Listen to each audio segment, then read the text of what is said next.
we got a lot to get to, man. Matt Broder joining the show. I love Tuesdays. We got Broder here. He's in the flesh, and we're going to talk to him about the Lions-Chargers game. And I'll start it off. Just your initial reaction. Didn't play out how you thought it'd play out, but still, a win's a win, and that's all that matters, Broder. Yeah. Despite what the defense looked like. 100%. And the focus really is on the offense. And there are things that the defense needs to clean up for sure. But to see the game plan that Ben Johnson put together after a bye week, going out to the West Coast, playing a high-powered offense, it was really special to see the things he could do with this healthy offensive line, with all his weapons at his disposal. The offense looked fantastic. It was hard. We just had Woodward in Maine. It was difficult picking who to give a game ball or the player of the game to, because you could give it to 5 or 6 different people, if not the entire offensive line. Yeah, that's true. Upon which Gabby did.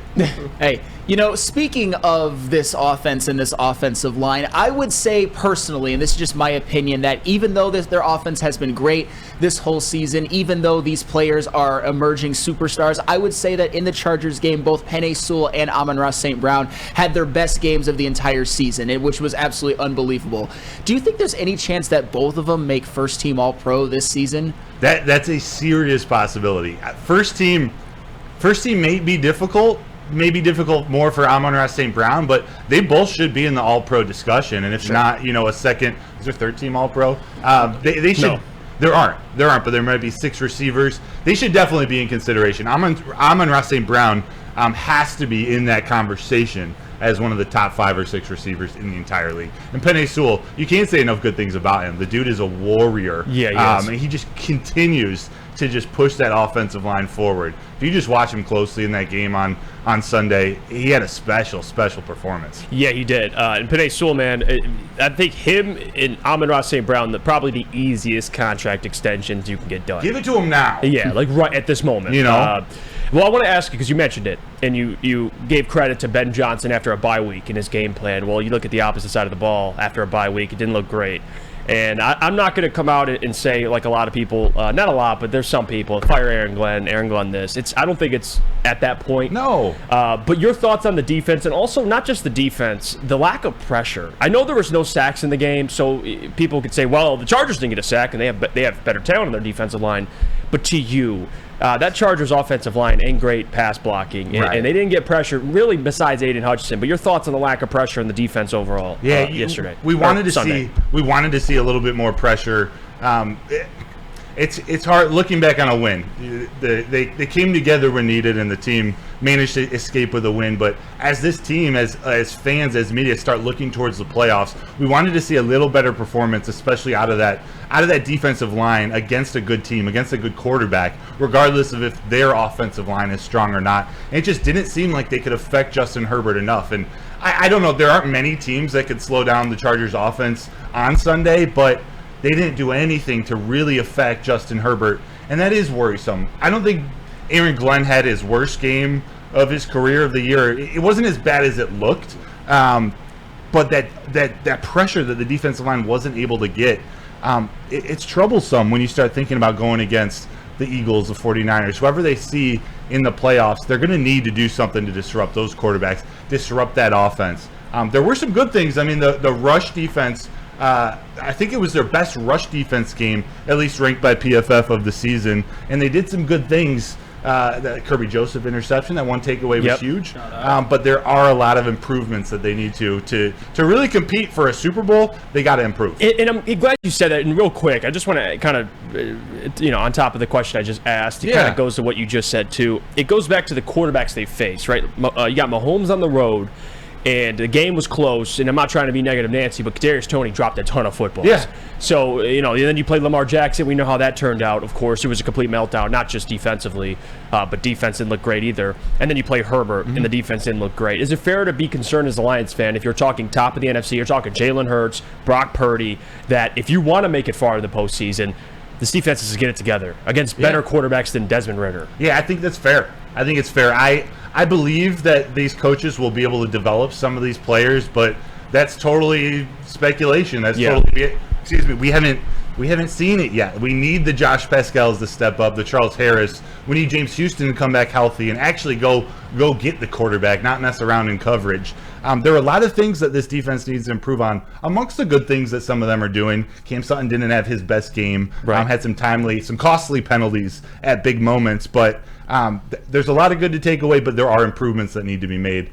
They got to develop these players for a playoff run. Mm-hmm. Yeah, and despite all of the defensive woes, the bottom line is the Lions still got a big win. And think about this. I think this win might have even been bigger than we can even comprehend at this point. Because think about it, the Lions have already played, I would say, the only 3 great quarterbacks that they're going to play all season. They're 2-1 against those, and they're 4-1 on the road, and now they're 7-2, locked into the second seed at this point. How big of a game was this in terms of seeding and maybe even playoff positioning and their possibility of maybe making a Super Bowl run? I think it's massive. I think this is a game we're going to look back on at the end of the season. Like, that's why we're the maybe 1 seed. Sure. That's why we got this 2 seed maybe and have a favorable matchup at home. We'll see. I just think also looking at the grand scheme of things, that's a game that 1 seeds win. That's a game that Super Bowl contenders win during the season. You go into you go out west and play a top quarterback in a shootout, and you come out victorious. It sets up the rest of the season. You look at the schedule, you could almost say that they could run off 8 straight. They should be favored in all games. You don't expect them to win all 8. So Right. Taking care of business here, it leaves open the room for one of those floppers for you to maybe lay an egg later in the season. You don't want it to be in the division games, but the fact that they were able to get that dub against the Chargers, now the easy part of the schedule starts coming. You got to take care of business. Yeah, absolutely. Yeah, and Broder, notice on Sunday that Josh Reynolds, he was kind of, I don't know if he's hurt, but he's not out there as much. In the last 2 games, his production's been kind of lower. Jamison Williams out there a little bit more. Antoine Green out there as well. Donovan Peoples-Jones is going to be coming from an injury and making his debut soon. So what's kind of the deal with this receiving corps? Do you think Josh Reynolds, he's getting pushed back a little bit? And if so, is it due to injury, or is it because just maybe they're going to try to get J-Mo going, or Donovan Peoples-Jones? Yeah, I think it's going to be a lot of reactionary situations that Ben Johnson figures out as games go along, or as they take the field in a first quarter and see what that defense is trying to do to them. For me, this one, I thought playing some of those guys, the Khalif Raymonds, the Jamison Williams, some swing runs to the outside from Jahmyr Gibbs. I think a lot of this, with Amon-Ra St. Brown and Sam Laporta patrolling the center of the field, with Derwin James right there defending a lot of the center of the field too, there wasn't as much room for Josh Reynolds in this game. He did drop that 1 pass earlier in the game. I think he had another first down catch. But to me, with Joey Bosa and Khalil Mack rushing off the edges with some decent secondary play, they needed Jahmyr Gibbs to have success running to the outside. Or some of these, even Amon-Ra St. Brown had a couple runs to the outside, or a run to the outside. They needed to do that so that defense couldn't collapse the pocket, collapse on David Montgomery or Jahmyr Gibbs running in between the tackles. Yeah. So I guess that was a long-winded answer of saying, I think whatever the defense gives to them, Ben Johnson and this offense is now savvy enough to adjust and adapt, not just play the game that they were planning on going into, to be able to go to their maybe second or third option, depending on what they're seeing. Yeah, and speaking of some of the run game, you mentioned it with Jahmyr, David Montgomery, those two. Thunder and Lightning. And we made the case yesterday that they're the best backfield duo in the NFL. What are your thoughts on kind of seeing them for the first time together, fully playing at their best? Because Jahmyr early in the season maybe wasn't getting the touches, but now that he's unleashed and you got David back and he's playing well, your thoughts on the backfield, and are we off? They're the best backfield duo in the NFL. I think so. Because it was Brees and Dalvin, but Dalvin's cooked at this point. So no pun intended, I see right? what you did there. You didn't even mean to do that? See, it's Broder being in the damn room. It's like a dad joke just start Gabby coming was out. dropping some bars on Woodward and Maine this morning. It's spreading like the flu. But no, this running back duo it's special, and it's gonna be special. It's gonna keep improving. This was the first time we got to see the poetry in motion. This is what the vision was when Brad Holmes was slamming that table, and Ben Johnson and Dane Campbell were thinking about what this offense could be like. We didn't know which running back was going to be running in between the tackles, bouncing it to the outside. They both run physically. They both can catch it out of the backfield. And who knew? Who knew David Montgomery could break one for 75? Like he's no Jahmyr Gibbs in terms of explosiveness, but David Montgomery still has some wiggle. He can still move. Yeah. And you see that J-Mo with the block. You can't bring that play up without bringing up J-Mo's block It was an awesome team effort to make that all work. What is there some? No, he just cut to Sam when he said J-Mo's block. Oh, I forgot. I might have missed the show yesterday morning. You don't care about that block? Oh, I care about that block. He does. It was a good block. I sensed some Yeah. some angst. Bro's like, whoa, what's going on? What's going on? No, but you're absolutely right, and you mentioned it. David can't do what Jameer's doing, but in terms of the speed and explosiveness, but Jameer can't do what David's doing with his physicality. So they complement each other very well.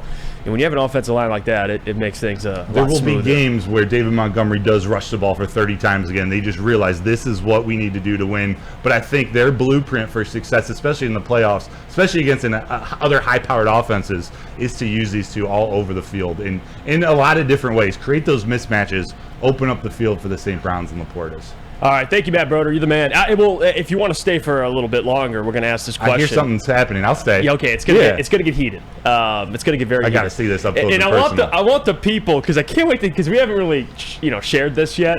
Me and Lucas just kind of yelled about it at each other, For but like 30 seconds. it was a quick little. We're like, we're saving it for the show. We're saving it for the show. I can't wait to get into this. All right, cool. Broder will join us for that. Cool. But first, can you tell us about our friends over at Premier Pet? Oh.